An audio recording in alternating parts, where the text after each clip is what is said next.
Hello and welcome.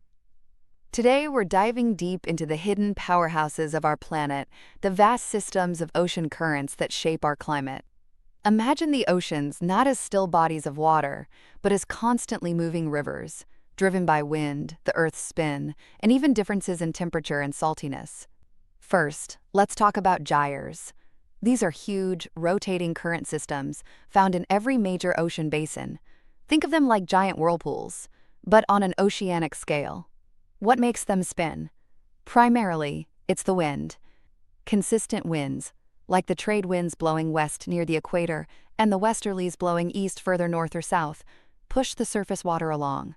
But the water doesn't just move in a straight line. Thanks to the Earth's rotation, the Coriolis effect causes currents to curve, to the right in the northern hemisphere and to the left in the southern hemisphere. Finally, the continents act like walls, boxing these currents in and forcing them into those characteristic circular patterns. There are 5 main subtropical gyres in the North and South Pacific, the North and South Atlantic, and the Indian Ocean. Generally, they spin clockwise up north and counterclockwise down south. But the ocean's movement isn't just a surface phenomenon. There's a much slower, deeper circulation system often called the global conveyor belt, or more technically, thermohaline circulation. Thermo means heat, and haline refers to saltiness. This deep circulation is driven by differences in water density. Cold water is denser than warm water, and salty water is denser than fresh water. In specific spots near the poles, like near Greenland in the North Atlantic and around Antarctica, the surface water gets incredibly cold and salty, especially when sea ice forms, leaving the salt behind in the remaining water. This super dense water sinks deep into the ocean, kicking off a slow journey that snakes around the globe.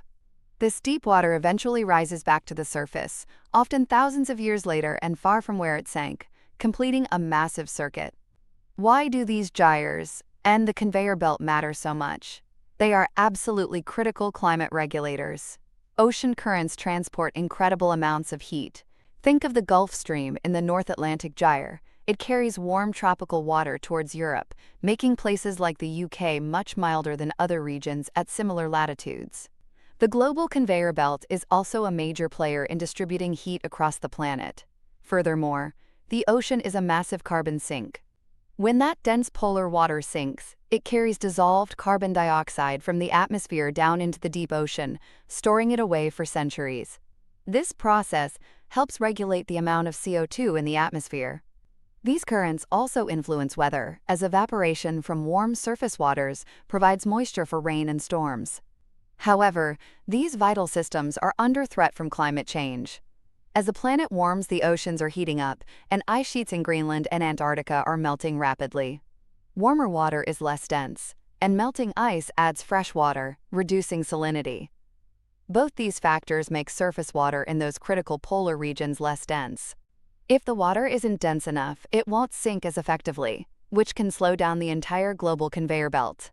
Scientists are particularly concerned about the Atlantic part of this system, the AMOC, and also the circulation linked to Antarctic meltwater, with some recent studies suggesting significant weakening could happen much sooner than previously thought, possibly within decades.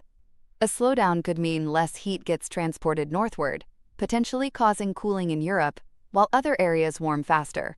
It could also hinder the ocean's ability to absorb CO2, leaving more in the atmosphere.